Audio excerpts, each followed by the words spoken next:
शुरुआत करते हैं इस वक्त की बड़ी खबर के साथ।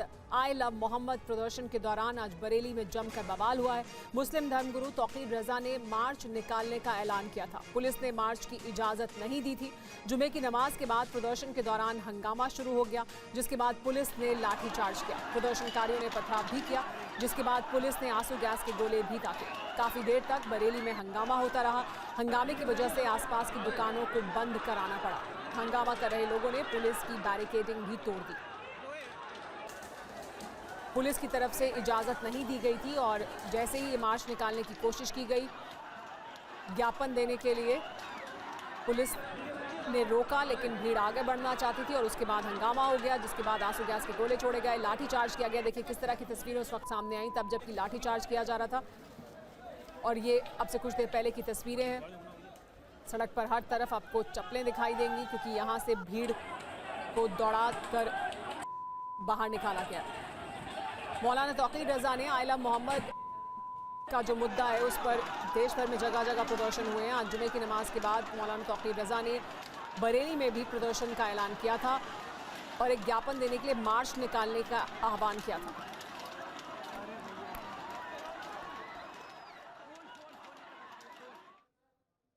और बरेली में जहां ये प्रदर्शन और लाठीचार्ज हुआ, वहीं से हमारे संवाददाता मनवीर सिंह की एक ग्राउंड रिपोर्ट आपको दिखाते हैं। मेरी मौजूदगी देख सकते हैं तस्वीरों में कि एक मस्जिद है यहाँ बिहारीपुर। उस मस्जिद के सामने मैं खड़ा हुआ। देखिए किस तरह से आपके लिए जो चप्पलें दिखाई देंगी 100 की संख्या में, ये जो उन लोगों की चप्पलें हैं नमाजियों की। यहाँ पर नमाज पढ़ रहे थे, उसके बाद जो नारेबाजी कर रहे थे, तो बताया ये जा रहा है कि यहाँ लाठीचार्ज हुई है, पुलिस द्वारा लाठीचार्ज की गई है और भगदड़ मची। उसके बाद में ये देखिए चप्पलों के निशान आपके लिए अभी भी दिखाई देंगे। तो कह सकते हैं कि मौलाना तौकीर रजा जो थे, उन्होंने आज ऐलान किया था कि वो नमाज पढ़ेंगे, उसके बाद इस्लामिया ग्राउंड पहुंचेंगे और उसके बाद प्रदर्शन करेंगे। तब शुरू से ही पुलिस लगातार अलर्ट मूड पे थी। तो तौकीर रजा तो कहीं यहाँ दिखाने, देखिए जहां तक नजर जाए वहां देखिए पूरे रोड पे इस पे चप्पल ही चप्पल दिखाई पड़ेगी। मस्जिद आला हजरत है, ये सामने दिखाऊं तो देखिए यहाँ पर किस तरह से ये चप्पलों के पड़ी हुई है। सामने देखिए और पीछे दिखाऊं तो देखिए एक जो स्कूटरी है वो भी आपके लिए यहाँ टूटी हुई पड़ी हुई दिखाई देगी, गिरी हुई दिखाई देगी। सामने आपको दिखाओ तो देखिए टॉप एंगल से दिखाना चाहूंगा, देखिए अभी भी पुलिस कर्मी यहाँ तक तैनात किए गए हैं, बैरिकेड्स लगाए गए हैं यहाँ पर। और देखिए मस्जिद, ये चप्पल जो है वो जो स्कूटरी है वो टूटी हुई आपके लिए यहाँ दिखाई देगी। और देखो सामने, देखिए सामने भी आपके लिए किस तरह से जो मस्जिद है आला हजरत की, यहाँ पर देखिए अभी भी चप्पलें पड़ी हुई हैं। सामने देखिए कुछ लोग हैं और पुलिस वहां सामने खड़ी हुई है। मैं अपने कैमरा मैन को सीधे लेते हुए चले, उनसे भी हम बात करने की कोशिश करेंगे और जानेंगे मस्जिद के बराबर ही लोग। भाई ये बताइए क्या हुआ था, चप्पलों के बहुत सारे निशान पड़े हुए हैं। ऐसा था, हम लोग अभी आज फ्राइडे था तो नमाज पढ़ रहे थे जुमे की। तो यहाँ से नारों वगैरह की आवाज आई तो मस्जिद से निकल के देखा तो कुछ लोग मतलब प्रोटेस्ट करते हुए आई लव मोहम्मद का बैनर लेके आ रहे थे। तो आगे बैरिकेडिंग पुलिस की हुई थी, तो लोग यहीं इकट्ठे होकर नारेबाजी करने लगे आई लव मोहम्मद के लब्बैक वाले। तो इतनी ही देर में पुलिस ने समझाया कि आप घर जाइए, नहीं आई होगी उनके समझ में, तो लाठीचार्ज हो गया। बरेली में बवाल और पुलिस के लाठीचार्ज के बाद सड़कों पर प्रदर्शनकारियों के जूते चप्पल हर तरफ बिखरे दिखाई दे रहे हैं। लाठीचार्ज के तुरंत बाद प्रदर्शन वाली जगह पर हिंसा के निशान दिख रहे हैं। बरेली से संवाददाता मनवीर की एक और रिपोर्ट देखिए।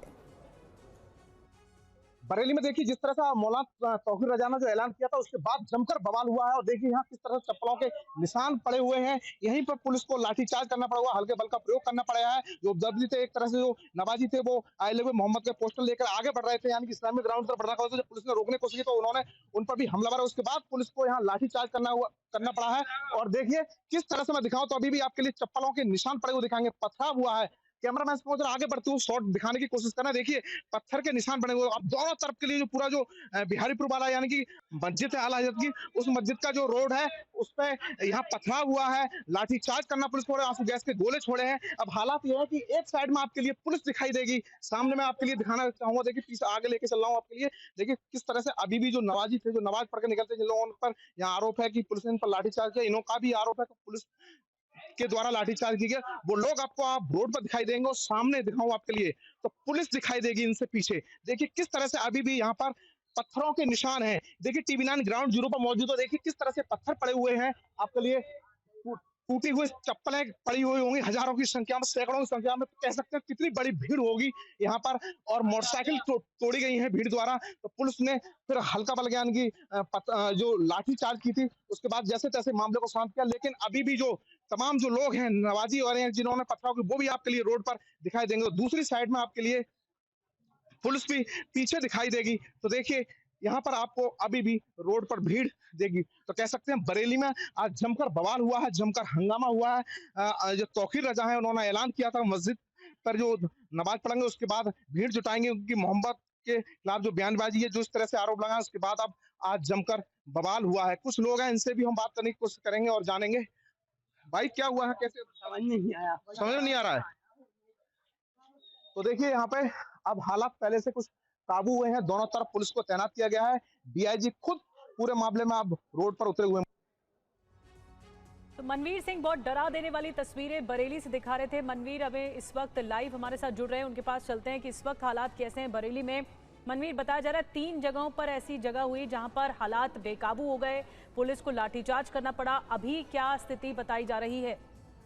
देखिए सुमरा, मैं बिल्कुल बताना चाहूंगा, उसी ग्राउंड जीरो पर मौजूद हूँ। यही वो मस्जिद थी। इस मस्जिद पे सामने मैं दिखाऊंगा, कैमरा दिखाने की कोशिश करें कि यहाँ पे नमाज थी और नमाज पढ़ने के बाद उनके हाथों में आई लव यू मोहम्मद के जो पोस्टर थे वो विरोध कर रहे थे। उसके बाद इन लोगों का आरोप है कि भारी की संख्या में भीड़ थी और जब पुलिस आती है तो पुलिस ने इन लोगों पर लाठीचार्ज किया। उसके बाद हालात बेकाबू होते हैं, भारी संख्या में पुलिस बल को तैनात किया गया। आरोप इन लोगों का ये भी है कि कई लोग घायल हुए। इस तरह से बरेली में 2 से 3 और भी घटना सामने आई, जब पता चला कि यहाँ बवाल हुआ है, यहाँ हंगामा हुआ है। उसके बाद में आजमनगर पड़ता है इसी क्षेत्र का कोतवाली, जहाँ से भीड़ निकली, पुलिस ने वहां लाठीचार्ज कर दी। उसके बाद प्रेमनगर में भी कुछ हालात खराब होने की सूचना आई तो पुलिस ने हालांकि मोर्चा में काबू किया। उसके बाद पुलिस के आने के बाद में भी लगातार जो लोग थे उपद्रवी थे, यानी कि जो प्रदर्शनकारी थे, वो लगातार हंगामा कर रहे थे। उनके हाथ में वो एक तरह से प्रदर्शनकारियों के हाथ में वो आई लव मोहम्मद के पोस्टर थे। वो कह रहे थे कि हम एक प्रदर्शन कर रहे हैं, लेकिन प्रदर्शन के बाद पुलिस ने लाठीचार्ज किया है। एक बार मैं आपके लिए फिर दिखाऊं, देखिए भीड़ अभी भी दिखाई दे रही है, लेकिन हालात काबू है। पुलिस पूरे शहर में रूट मार्च कर रही है। सामने आप दुकान दिखाओ, उस दुकान में भी भीड़ अंदर घुसी थी, उसके बाद तोड़फोड़ हुई थी। हालांकि कुछ लोगों के लिए पुलिस ने डिटेन कर लिया है, हिरासत में ले लिया है, मुकदमे की तैयारी की जा रही है। तो फिलहाल इस वक्त पुलिस प्रशासन आगे के एक्शन की तैयारी कर रहा है। हमारे साथ अभिजीत भी बने हुए हैं, उनका रुख करते हैं। अभिजीत, ये कहा गया कि मार्च निकाला जाएगा और इजाजत नहीं दी गई, उसके बावजूद मार्च निकालने की कोशिश की गई, उसके बावजूद आह्वान किया गया, वीडियो जारी किया तौकीर रजा ने। क्या कह रहे हैं पुलिस प्रशासन, क्या कार्रवाई की जाएगी उनके खिलाफ? देखिए, प्रशासन की तरफ से जो जानकारी सामने आ रही है कि बड़े एक्शन की तैयारी में है पुलिस प्रशासन और तौकीर रजा पर बड़ी कार्रवाई हो सकती है, क्योंकि इस पूरे उपद्रव के केंद्र में तौकीर रजा का वो सोशल मीडिया वीडियो है, जो कि सुबह एक घोषणा इस तरीके की आती है कि ये प्रदर्शन मार्च नहीं निकलेगा क्योंकि अनुमति नहीं दी गई है। जो इस्लामिया कॉलेज, इंटर कॉलेज जहां पर जुटने की और धरना प्रदर्शन की का आह्वान तौकीर रजा ने किया था, वहां पर ताला लगा दिया। पुलिस प्रशासन की तैनाती तौकीर रजा के आवास पर और इस्लामिया कॉलेज पर, बाकी पूरे रास्तों पर भी भारी संख्या में थी। लेकिन इसके बावजूद एक वीडियो जारी करते हैं तौकीर रजा, वो कहते हैं कि कार्यक्रम में कोई बदलाव नहीं है, वो शांतिपूर्ण तरीके से जाएंगे। नमाज के बाद इंटर कॉलेज पर भी पहुंचेंगे, वहां पर प्रदर्शन होगा और वहां से मार्च करते हुए कलेक्ट्रेट तक जाने के बाद वो अपना ज्ञापन राष्ट्रपति को सौंपेंगे। और इसी वीडियो के बाद, इसी घोषणा के बाद तमाम जो लोग मस्जिद में जुटे थे और आला हजरत की जो मस्जिद है, चूंकि ये घनी आबादी वाला क्षेत्र है, बड़ी संख्या में लोग मस्जिद में जुटते हैं और आज जुम्मे का दिन भी था, तो बड़ी संख्या में लोग जुटे और अचानक से ये प्रदर्शन जो है वो शुरू हो गया। तो कहीं ना कहीं प्रशासन जो है, अभिजीत, अगर प्रदर्शन ये कहा जा रहा था कि शांतिपूर्ण होगा और शांतिपूर्ण मार्च था, तो फिर हंगामा किसने किया? देखिए, कानून व्यवस्था को बरकरार रखने के लिए पुलिस प्रशासन ने अपनी तरफ से पहले ये कह दिया था कि किसी भी तरीके के प्रदर्शन की इजाजत नहीं है। अगर सैकड़ों की संख्या में लोग सड़कों पर मार्च करते हुए अगर इंटर कॉलेज से लेकर कलेक्ट्रेट तक जाते हैं तो रास्ते में उपद्रव होने की संभावना जो है वो पुलिस को पहले से इस बात की जानकारी थी और इस बाबत ये कहा भी गया था। और इस बात की जानकारी जो है वो अच्छी तरीके से मौलाना को भी थी, लेकिन उसके बावजूद उन्होंने इस प्रदर्शन का आह्वान किया। अगर अनुमति नहीं थी तो बाहर निकलने की अनुमति लोगों में नहीं थी, जगह जगह दुकानें बंद कराई जा रही थी, क्योंकि इस बात की जानकारी न कहीं एक आशंका सोशल मीडिया पोस्ट से कहें या फिर तमाम चीज़ों से कहें, लाइव के इनपुट से कहें, पुलिस प्रशासन को इस बात की जानकारी थी। तो नमाज पढ़ने में कोई रोक टोक नहीं थी, वहां पर पूरी अनुमति थी, लेकिन नमाज पढ़ने के बाद लोग किसी भी तरह का मार्च और प्रदर्शन ना करें। सबसे पहले आला हजरत के मस्जिद के सामने प्रदर्शन शुरू हुआ, जिसको कि पुलिस ने हटाने की कोशिश की। उसी में कुछ उपद्रवी तत्व थे जिन्होंने पत्थरबाजी शुरू कर दी और वहां से ये सारा सिलसिला शुरू हुआ और सिलसिलेवार तरीके तरीके से 2 से 3 लोकेशन इस तरीके के हैं, जो इंतजामिया रोड की बात करें या फिर जो कुतुब खाना वाला रोड है वहाँ पर, उसके बाद जो आला हजरत की मस्जिद है वो तो केंद्र में था ही, वहाँ पर सबसे ज़्यादा भीड़ जुटी थी, जिसके बाद पुलिस प्रशासन को मजबूरन बल प्रयोग करना पड़ा और उसके बाद आंसू गैस के गोले और जानकारी के लिए। तो हमारे संवाददाता अभिजीत बता रहे थे कि किस तरह से हालात बेकाबू हुए हैं बरेली में, और बड़े एक्शन की तैयारी में बरेली में पुलिस प्रशासन नजर आ रहा है। लेकिन अब भोपाल से खबर। भोपाल में आज आई लव मोहम्मद कैंपेन चलाया गया। ताजुल मस्जिद में जुमे की नमाज के बाद आई लव मोहम्मद अभियान शुरू किया गया। मस्जिद के बाहर सभी गाड़ियों पर स्टिकर्स लगाए गए। शुभम गुप्ता की यहां से एक ग्राउंड रिपोर्ट आपको दिखाते हैं। भोपाल के ताजुल मस्जिद के बाहर आप यहां पर देख रहे हैं आई लव मोहम्मद के जो पोस्टर्स हैं वो यहां पर आपको दिखाई दे रहे होंगे। ये मेरे हाथ में आप देख रहे हैं आई लव मोहम्मद को लेकर स्टिकर है, और सामने ही अगर आप यहां पर देखें तो ये ताजुल मस्जिद है। नमाज अदा की गई है और उसके बाद अब पोस्टर बांटना यहाँ पर शुरू कर दिया गया है। भैया ये आई लव मोहम्मद कैंपेन चल रहा है, क्या कहेंगे? बेस्ट। हर गाड़ी पर यहाँ पर आपको कैंपेन दिखाई दे रहा है। तो तस्वीरें देख रहे हैं, जितनी भी बाइक्स यहाँ पर है उन पर इसी तरह से चल रहा है ये, और भी जितनी गाड़ियाँ आप यहाँ पर देख रहे हैं एक के बाद एक, लगभग सभी गाड़ियों पर इसी तरह से ये स्टिकर्स लगाए जा रहे हैं। इनसे बातचीत करते हैं। भाईजान ये आई लव मोहम्मद ये जो कैंपेन चल रहा है, क्या कहेंगे? मेरी जान है। लोगों की प्रतिक्रिया नहीं है, मगर यहाँ पर स्टिकर आप देख लीजिए, ये कैंपेन शुरू हुआ है आई लव मोहम्मद का। एक एक गाड़ी पर ये स्टिकर लगाए जा रहे हैं। चाचा ये आई लव मोहम्मद कैंपेन चल रहा है, क्या कहेंगे आप? मैं क्या कहूँ, आप लोग समझदार हैं। और इस बीच एक बड़ी खबर आ रही है। सोनम वांगचुक को पुलिस ने अरेस्ट कर लिया है। लेह पुलिस ने सोनम को गिरफ्तार किया है। लेह में उनकी गिरफ्तारी के दरमियान एहतियातन मोबाइल इंटरनेट सेवा बंद की गई है। लेह में ब्रॉडबैंड की स्पीड भी कम कर दी गई है। दरअसल सोनम वांगचुक की गिरफ्तारी पर उमर अब्दुल्ला ने भी बयान दिया है। पहले उस बयान को सुनिए। जिस तरह मरकज की हुकूमत कल से उनके पीछे पड़ी हुई थी, शायद ये लग ही रहा था कि इस तरह का वो करेंगे। लेकिन उन लोगों के साथ कुछ वादे हुए जिस तरह हमारे साथ हुए। अब समझ में नहीं आता मरकज की हुकूमत की क्या मजबूरी है कि वादे करने के बाद वो उन वादों से मुकर जाते हैं। हिल काउंसिल के इलेक्शन से पहले मरकजी एक वजीर ले गए थे क्योंकि वहां लोगों ने इलेक्शन बॉयकॉट करने का फैसला किया था। और सीधे रुक कर लेते हैं श्रीनगर का। महराज अहमद इस वक्त हमारे साथ हमारे सहयोगी जुड़ रहे हैं। महराज, सोनम वांगचुक जिनको लेकर गृह मंत्रालय की तरफ से ये साफ साफ कहा गया कि जेनजी का जो आंदोलन जिसने पूरे उस हिस्से में हमने दिखाया लेह में हिंसा फैलाई, उसके लिए सीधे तौर पर अगर कोई जिम्मेदार है तो वो है सोनम वांगचुक। उन्होंने उनको भड़काया। भड़काऊ स्टेटमेंट्स की बात भी गृह मंत्रालय की तरफ से की गई। लेकिन उमर अब्दुल्ला को भी हम सुन रहे थे, वो ये कह रहे हैं कि मांगे नहीं मानी गई और ऐसा लग रहा है कि ये कार्रवाई सोची समझी है। इस वक्त वहां पर क्या माहौल है? सोनम वांगचुक की गिरफ्तारी के बाद जानकारी है कि बहुत सावधानी बरती जा रही है। न सिर्फ इतना बल्कि मोबाइल सेवा को भी धीमा किया गया है। कई जगह इंटरनेट बंद किए गए हैं।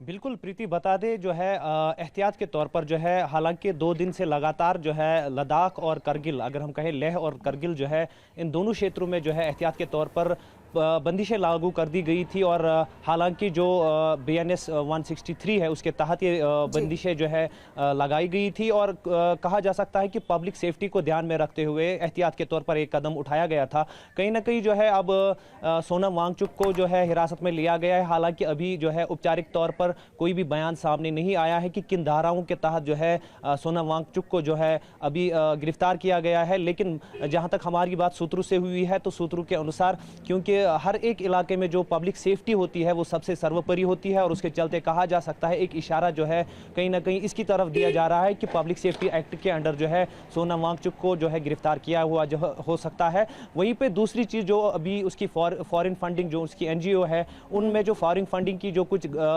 हेर फेर नज़र आ रही है MHA को, जिसके बाद जो है उनकी NGO में जो है FRCA को जो है वो कैंसिल कर दी गई थी। उसमें भी जो है सूत्रों का कहना है कि अगर वो स्पष्ट होता है है तो कहा जा सकता है कि सोनम वांगचुक तक जो है पीएसए से लेकर जो है एनएसए तक भी लगाया जा सकता है। यानी कि आप बता रहे हैं कि लेह और कारगिल के इलाके में अभी हालात नाजुक बने हुए हैं, जैसे महराज हमारे सहयोगी बता रहे थे, और ब्रॉडबैंड सेवा को धीमा किया गया है, कई जगह इंटरनेट बंद किया गया है। लेकिन साथ ही साथ सबसे बड़ी बात ये कि सोनम वांगचुक को अभी कहां रखा गया है, इस पर कोई जानकारी सामने नहीं आई है और हालात वहां पर लगातार नाजुक बने हुए हैं। इस बात की तस्दीक इस एक्शन के बाद की जा रही है।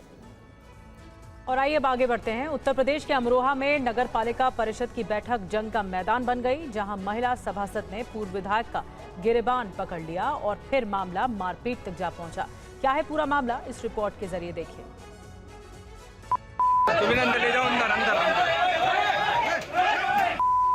थप्पड़, जूते, लात, घूसे, कुर्सी, जो जिसके हाथ लग रहा है वो उसी से एक दूसरे पर हमला करने को उतारू है। अब इस मारपीट को देख आप सोच रहे होंगे कि आखिर ये तस्वीरें हैं तो ये हैं कहाँ की। दरअसल ये तस्वीरें उत्तर प्रदेश के अमरोहा की हैं।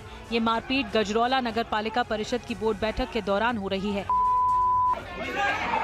दरअसल पूर्व विधायक हरपाल सिंह अपनी पत्नी को लेने के लिए नगर पालिका परिषद की बैठक में पहुंचे थे, तभी वहां महिला सभासद के साथ उनका विवाद हो गया। मामला इतना बढ़ गया कि महिला सभासद ने पूर्व विधायक का गिरेबान पकड़ लिया। बस फिर क्या था, नगर पालिका की बैठक अखाड़े में तब्दील हो गई और मारपीट शुरू हो गई। जिस वक्त बैठक में मारपीट हुई उस वक्त मौके पर पुलिस अधिकारी भी मौजूद थे। पुलिस अधिकारियों ने बीच बचाव की कोशिश तो की, लेकिन तब तक बात आगे बढ़ चुकी थी और मारपीट जारी थी। काफी मशक्कत के बाद पुलिस ने मामले को शांत कराया, दोनों पक्षों में बीच बचाव कराया। अब इस मामले में पूर्व विधायक ने पुलिस में केस दर्ज कराया है और कार्रवाई की मांग की है।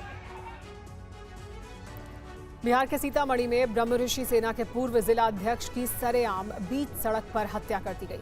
घटना से गुस्साए लोगों ने जमकर विरोध प्रदर्शन किया।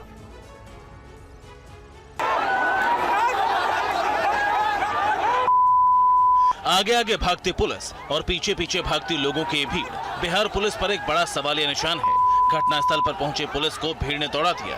500 मीटर तक पुलिस की टीम को खदेड़ा गया। पुलिस घटनास्थल से जैसे तैसे जान बचाकर निकली। तस्वीरें बिहार के सीतामढ़ी जिले के डुमरा थाने की हैं, जहां लोगों का ये उग्र विरोध प्रदर्शन देखने को मिला।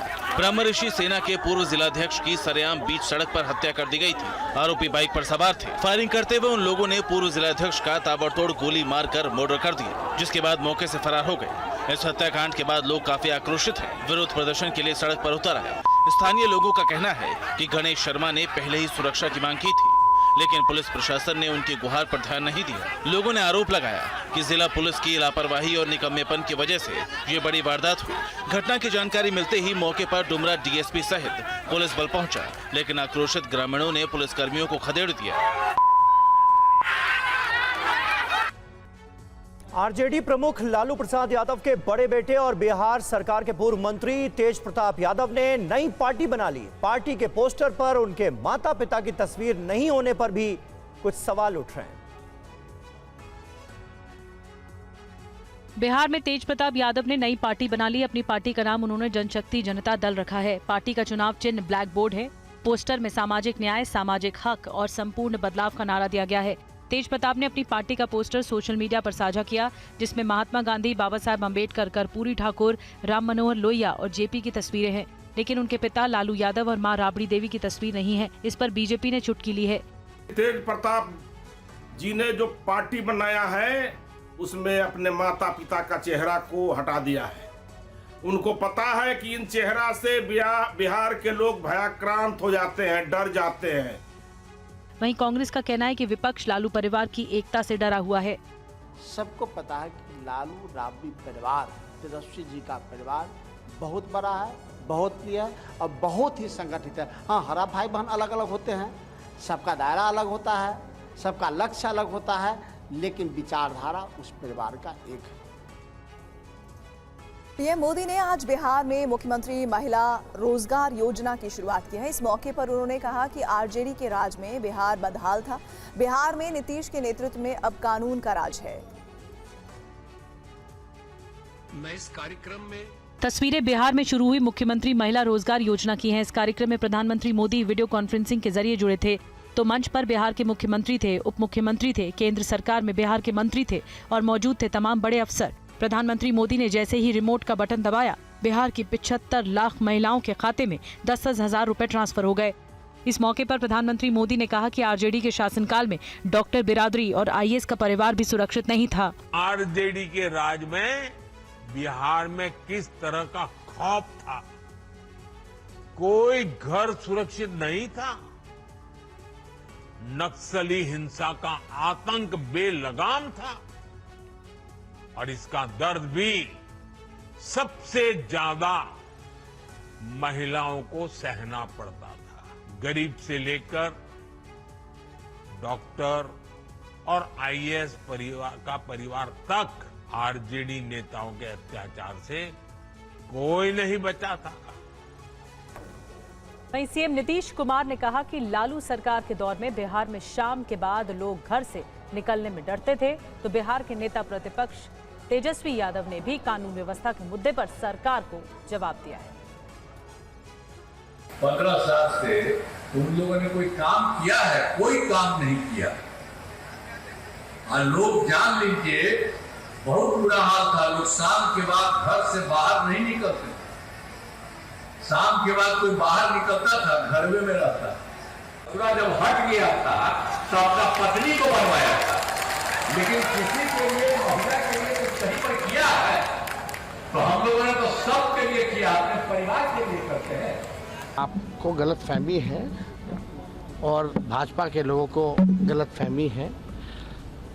आज का ये बताइए तो कितने जगह रेप हुआ है दिन दहाड़े रात में, 1 महीने का आप निकाल लीजिए, 100 रेप से कम नहीं हुआ होगा।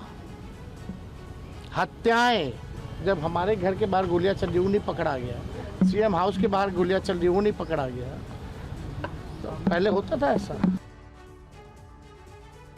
बिहार में कांग्रेस नेता प्रियंका गांधी ने आंगनबाड़ी, जीविका और स्वयं सहायता समूह से जुड़ी महिलाओं से संवाद किया। इस दौरान उन्होंने कहा कि महिलाओं को अपनी ताकत पहचाननी होगी।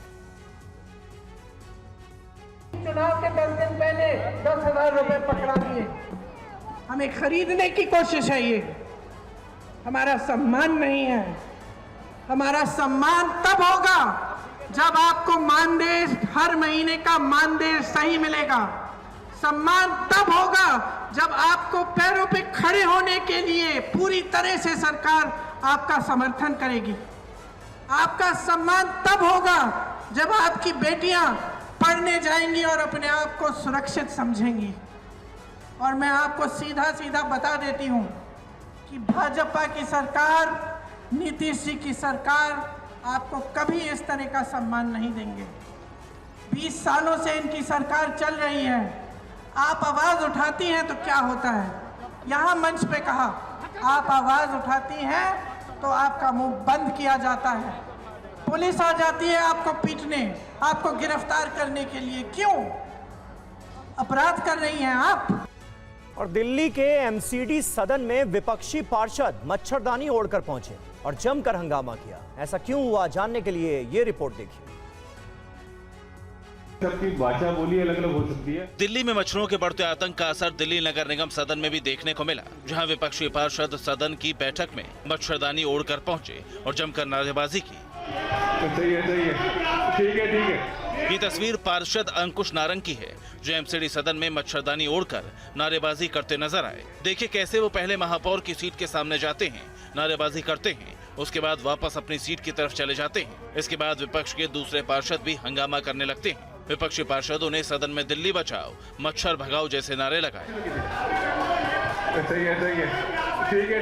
विपक्षी पार्षदों का आरोप है कि मच्छर और उससे होने वाली बीमारियों से निपटने के लिए दिल्ली नगर निगम ने अब तक कोई ठोस कदम नहीं उठाए। इसके कारण लोगों की परेशानी बढ़ रही है। दूसरी तरफ डेंगू और मलेरिया के मच्छरों से होने वाली बीमारियों के मामले लगातार बढ़ रहे हैं। दिल्ली के जिन इलाकों में बाढ़ आई है वहाँ सबसे ज्यादा खतरा है, जिससे आने वाले दिनों में हालात भयावह बन सकते हैं। ठीक है। बड़ी खबर आ रही है। खैबर पख्तूनख्वा में लश्कर तैयबा का बना रहा ट्रेनिंग कैंप, पुराने ट्रेनिंग कैंप का विस्तार हो रहा है और अफगान बॉर्डर से सिर्फ 47 किलोमीटर दूर ये कैंप है, जिसकी तस्वीरें आप देख रहे हैं। एक्सटेंशन किया जा रहा है इस कैंप का। TV9 के पास नए आतंकी कैंप की तस्वीर है। नए कैंप की जिम्मेदारी नसर जावेद को दी गई है। 22 सितंबर 2025 का वीडियो और तस्वीरों से ये जानकारी सामने आई है। ऑपरेशन सिंदूर में भारत ने POK में तबाह किए थे कई आतंकी कैंप। तो ये इस वक्त आपको सबसे बड़ी और अहम जानकारी बता रहे हैं। दरअसल पीओके में किस तरह से आतंकी कैंप्स का एक्सटेंशन किया जा रहा है। ये तस्वीरें आपको बता दें खैबर पख्तूनख्वा में लश्कर-ए-तैयबा के ट्रेनिंग कैंप्स की है, जहां पर वो कंस्ट्रक्शन करा रहा है। दो तस्वीरें अब आपके सामने हम लेकर आ रहे हैं, जिनमें पहली तस्वीर पीओके में तबाह आतंकी कैंप, जो कि हमने आपको बताया था किस तरह से ऑपरेशन सिंदूर के बाद बड़ी कामयाबी भारत को मिली थी, और इसके बाद आपको अफगान बॉर्डर शिफ्ट आतंकी कैंप की कंस्ट्रक्शन की साइट दिखा रहे हैं। अफगान बॉर्डर से ये सिर्फ 47 किलोमीटर दूर है। जितेंद्र शर्मा इस वक्त हमारे साथ, हमारे सहयोगी लाइव जुड़ रहे हैं। जितेंद्र, सबसे बड़ी बात ये कि आतंकी कैंप जिन्हें भारत की तरफ से तबाह किया गया था, वहीं दूसरी तरफ एक बड़ी जानकारी हम शेयर कर रहे हैं। अफगान बॉर्डर से सिर्फ 47 किलोमीटर दूर है ये कैंप। क्या क्या और डिटेल्स इन कैंप्स के एक्सटेंशंस को लेकर मिली है?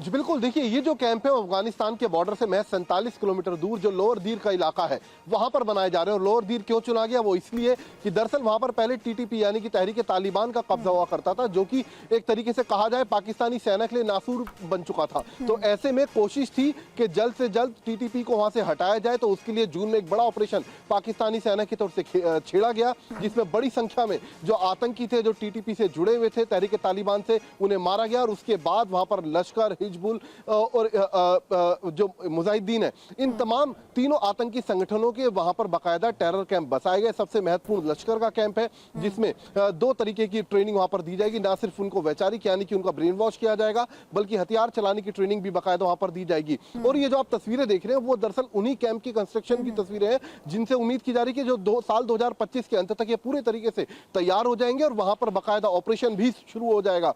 इसके पीछे बनाने की वजह यह है कि पाकिस्तानी सेना को डर था कि भारत फिर से हमला कर सकता है पीओके पर। तो ऐसे में बचने के लिए उन्होंने पूरा जो अपना जो कैंप का इलाका था पूरी तरह से ठिकाना शिफ्ट किया गया है। और ये शिफ्ट किया हुआ ठिकाना, उसकी तस्वीरें, उस कैंप की तस्वीरें भी हम अपने व्यूअर्स को दिखा रहे हैं। शुक्रिया जितेंद्र जानकारी के लिए आपका।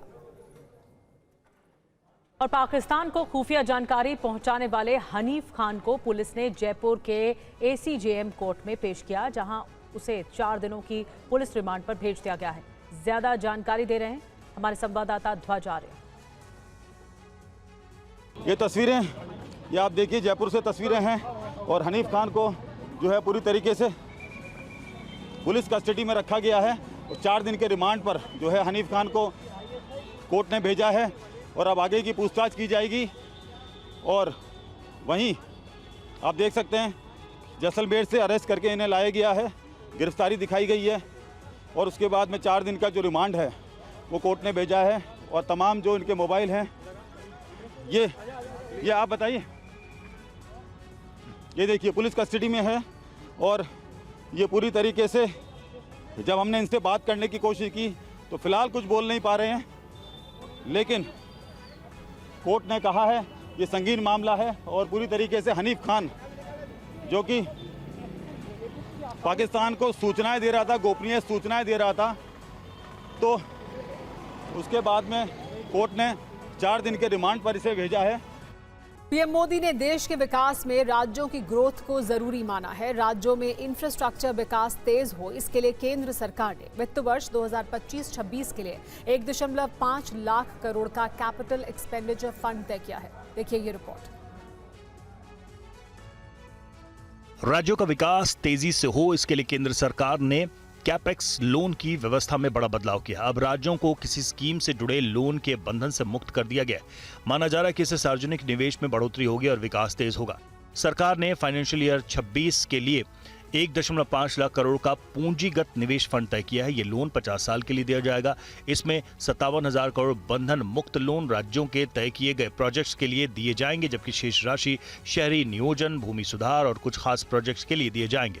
राज्य और केंद्र शासित प्रदेशों के लिए तय 57,000 करोड़ के बंधन मुक्त फंड में से 55,000 करोड़ राज्यों को केंद्रीय करों और शुल्क में उनकी हिस्सेदारी के अनुपात में दिए जाएंगे। SASCI यानी special assistance to states for capital investment के तहत केंद्र सरकार ने फाइनेंशियल ईयर 21 से अब तक राज्यों को 5.12 लाख करोड़ का लोन दिया है। नई व्यवस्था में राज्यों को अपनी पसंद के प्रोजेक्ट्स के लिए दिए जाने वाले लोन की राशि बढ़ाई गई है।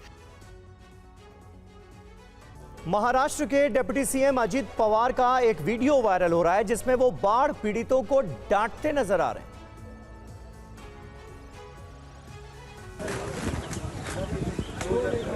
ये तस्वीर महाराष्ट्र के धाराशिव की है, जहां अजीत पवार बाढ़ पीड़ितों से मिलने पहुंचे थे। इस दौरान कर्ज माफी के सवाल पर वो भड़क गए। मुख्यमंत्री आम्हाला कळतंय ना, आम्ही काही इथं गोटे खेळायला आलोय. त्याला एवढं सकाळी 6ला सुरू केले बाळावी करमळ्याला. म्हणजे जे काम करताना त्याचीच मारा. बघा ना आता एवढा जीव तोडून चालतोय, आतून पण एका ठिकाणी जायचंय. आम्हालाही कळतंय ना, आम्ही लाडक्या बहिणींना आज किती मदत करतोय. आज 45,000 कोटी रुपये वर्षाला तिथे मदत करतोय. शेतकऱ्यांची वीज माफी केली, 20,000 कोटी रुपये भरतोय. इथं साधू वाल्ला माझा कार्यकर्ता यांनी मला रात्री फोन केला की दादा असं असं इथं परांड्यामध्ये झालंय, भूममध्ये झालंय, पाणी आले, लोक अक्षरशः घाबरून गेली. बड़ी खबर इस वक्त, पाकिस्तानी खिलाड़ी पर आईसीसी का एक्शन। पाक क्रिकेटर हारिस रऊफ पर लगा जुर्माना। हारिस रऊफ की 30% मैच फीस काटी गई। साहिबजादा फरहान तो चेतावनी देकर छोड़ा गया। हारिस रऊफ ने एशिया कप के मैच के दौरान आपत्तिजनक इशारे किए थे।